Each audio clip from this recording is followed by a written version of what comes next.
Hello you guys, welcome back to our channel. If you're new here, my name is Sydney and I run this account with two of my best friends, Allie and Henry. Today is Tuesday, which means it's time for a little solo vlog, and this week you are with me. So before we get into it, I have never done a video like this before and I'm really excited.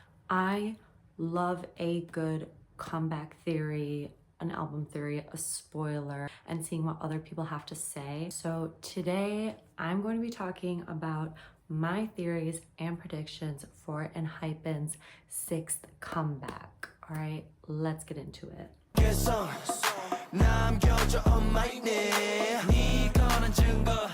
Just come over and bite me. Come here and get some. So I did tweet some of these theories already, and I went ahead and made like a note document just so I can stay on track for this video, okay? Because there's a lot we're working with here. So let's get started with the first thing, which is release date. We already know that the comeback is going to be in November because of K-Media. aespa also has a comeback. Their comebacks usually align, and I feel like HYBE usually keeps their groups right in order too. So like TXT and 17 are in October, Jungkook and ENHYPEN are November. November comeback makes sense. Now, if we look at ENHYPEN's current schedule and just the calendar of events going on between now and the end of the year, I personally think that the most likely comeback date is November 20th, okay? I'm gonna go through why. If we start just with the entire calendar of November, I feel like the first week doesn't really work, because if they were coming back the first week of November, we would have that announcement already. They typically announce a new comeback a month, if not more, in advance. And today, when I'm filming this, is October 9th, and Jean's birthday. Happy birthday, everybody. Happy birthday to you. So that's why I don't think it can be the beginning of November. Also, if we go and look at their calendar, they're in the US at least until October 22nd, October 23rd in KST. And then the next official schedule that they have is playing a music festival, I believe, in Abu Dhabi. And that is on like November 12th. So it could be November 13th, which is a Monday. But I think because they have that scheduled that weekend, that it won't be the second week in November either. The next possible week is November 20th, and ENHYPEN have always come back on a Monday. The Friday comebacks are typically if they're trying to push sales in the US. Not to say that they don't chart or that they couldn't. It doesn't seem to be like Belive's strategy. So while it could be a Friday release this time, anything is possible. I am sticking with my Monday theory. November 20th works because it would give them at least a week to promote on music shows before year-end awards starts. Which brings us to the next possible date, which is November 27th. The reason that I think it's not this Monday is because Mama Awards begin the next day in Japan. And from that, it just picks up. It's award show after award show, festival after festival. There's so many things going on the very end of November and all throughout December, where I don't think that they would be able to properly promote the album on music shows, I guess. And I feel like they always really make that a priority. So I think that we're looking at November 20th for the comeback date. All right, next up we have the official announcement. I think it could be October 22nd, which is the last concert in the US. It's in Chicago, and it is the last day of Dark Moon at Lotte World. And what better way to promote a new album, right, than to announce it after your concert in front of a bunch of engines, or to announce it at a giant theme park in Seoul where so many people know the webtoon, but they don't necessarily know that that's from ENHYPEN. That being said, they could also announce it a week earlier just to give a little bit more time for pre-orders, and then they could promote the album that entire week at Lotte World. But I think that we're definitely going to get like an announcement after one of the concerts. I think it'd be pretty cool. And going off of that note, both October 22nd and November 20th are a first quarter phase of the moon. So it's in the same moon phase. I don't know if Hype actually looks at like moon phases and all of that to plan ENHYPEN's comeback. I think that might be more stress than it's worth, but I thought it was an important thing to know and it could be really cool. October 15th is a new moon, and so is November 27th. So these are also possible dates. If you guys are looking at moon phases, I have seen some people with that theory. All right, next let's get into some of the fun stuff. So first, I'm gonna be talking about the format. I think it's going to be another mini album. We've only had 6 months since Dark Blood was released, and they have been busy. They did mention that they had already started recording songs for this next album, but we just started off the Blood series. I just don't foresee it being a full-length album yet. So I think it's gonna be another mini album, 6 tracks like their mini albums always are, with at least one being similar to Fate.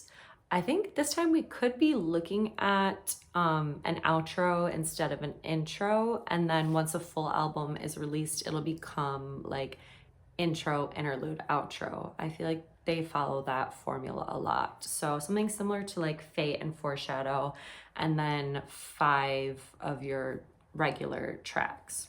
Now, if we're going into genre, I think it's safe to say that B-Lift has really found their sound with ENHYPEN. And the one time they did try to deviate from that, it didn't necessarily go well for them. Yes, everybody knows I am talking about Manifesto Era. I'm not saying that that is a bad album or that I dislike it. Okay, let's get that clear. But even as an Engine since Island, when that album came out and I first listened to it, I was kind of like, huh, it's interesting that we're going that direction. Since then, it's grown on me so much. I absolutely love that album. So many songs on it have like a really special place in my heart, but I think the general public and a lot of people just didn't really vibe with it at first. And that is why we had that giant gap between albums and why Manifesto remained as one singular album and not a series. I think that it could have been a series. We could have continued in that direction, but B-Lift was like, hang on, this did not go the way that we thought it was gonna go. Like, let's go back to the drawing board and start again. And I could be totally wrong about that. Again, it's just my theory and my opinion.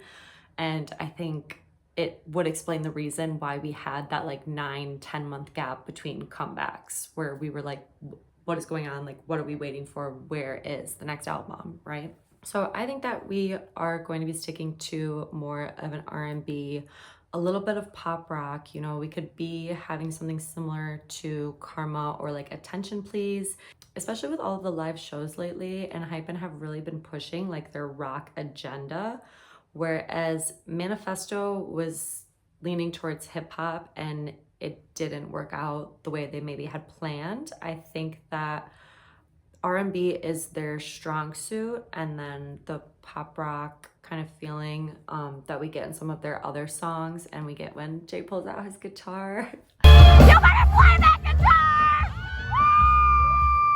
Woo! I think we could see some more of that on this album. Going off of that though, I don't think that we should rule out hip hop entirely. I do think that we're getting into our ENHYPEN rapper era, okay? Specifically Nicki. I think it shows with them performing Blockbuster on this tour as a full 7-member song without Yeonjun and taking on his rap verses that they have been practicing this, and it has been extremely well received. And then if you look at songs like Criminal Love, Nicki's verses are more leading towards rap, and he's doing an incredible job. So I think that we could be seeing rapper Nicki make a comeback on this album, and I am so excited.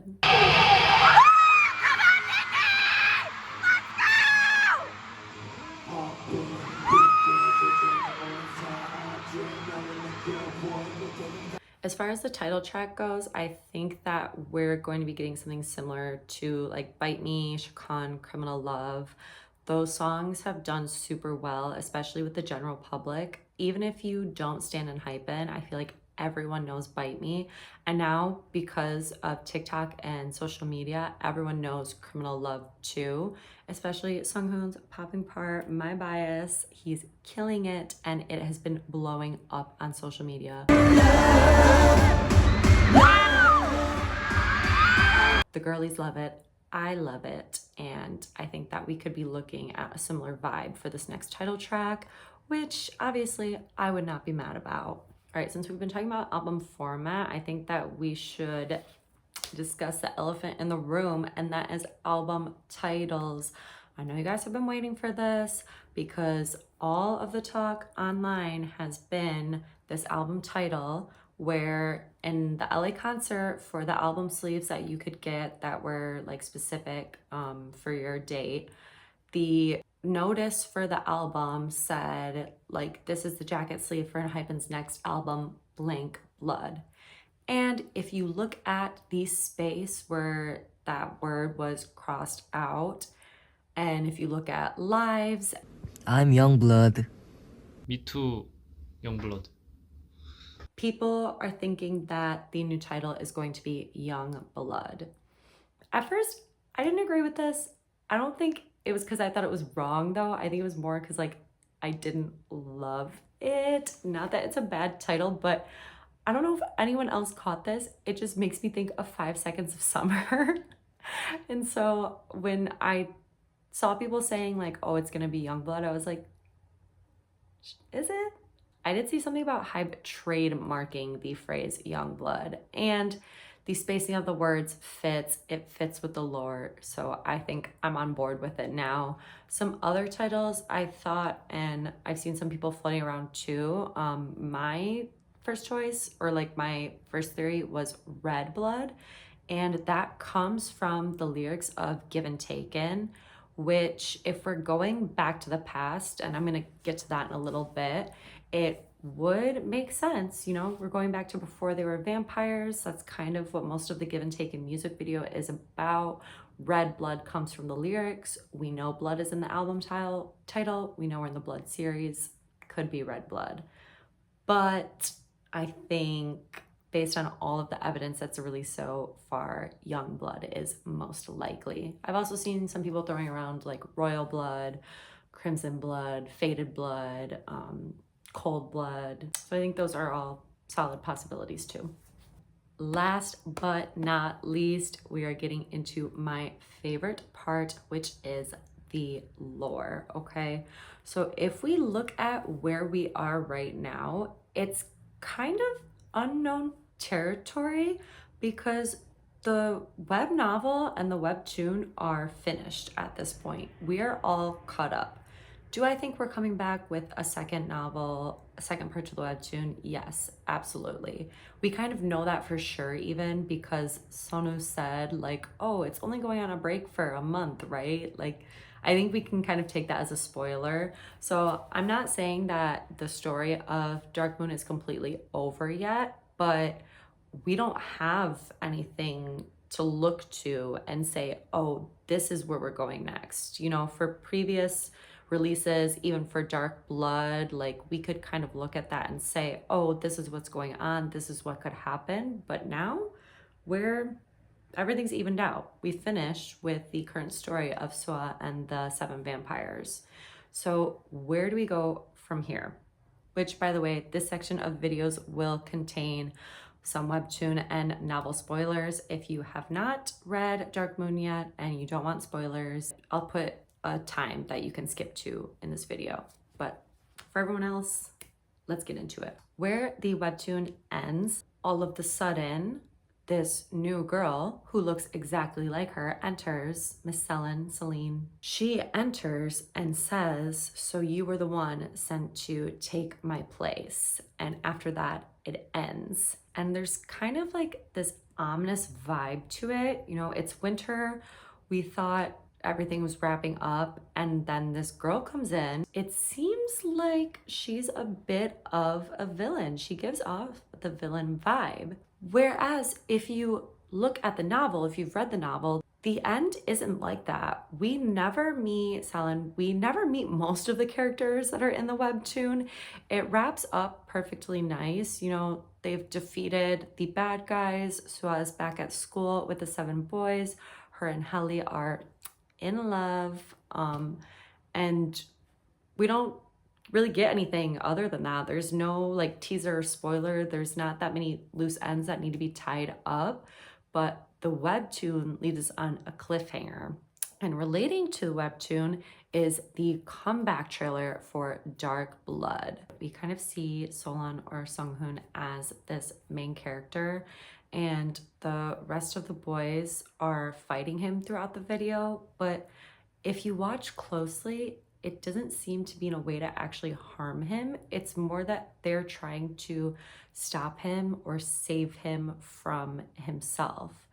And in this video, you also see him with this girl who at first everybody assumed was Sua, but it doesn't really make sense because they appear to have a more romantic relationship, and we all know that our girl is with Helly. So what would she be doing with Solon?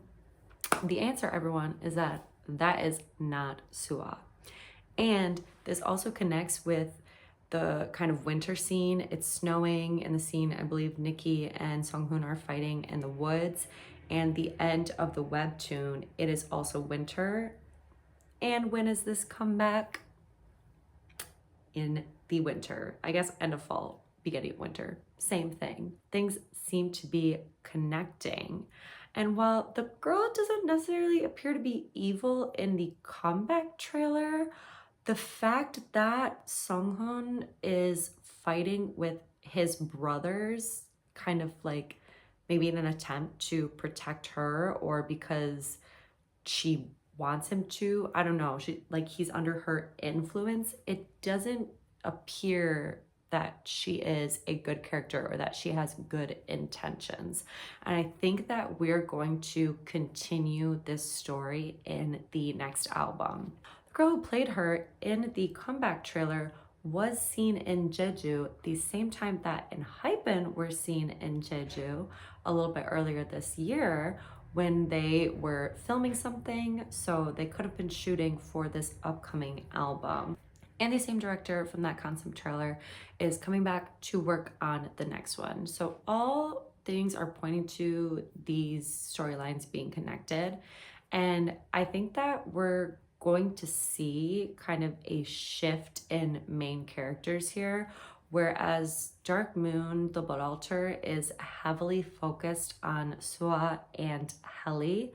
I think that we're moving into a more Solon and Celine focused storyline. And I think that we're going to get like a more in-depth explanation of how he became part vampire, part werewolf, why he has wings, and just everything that has been going on with Solon that we've been wondering kind of this whole time.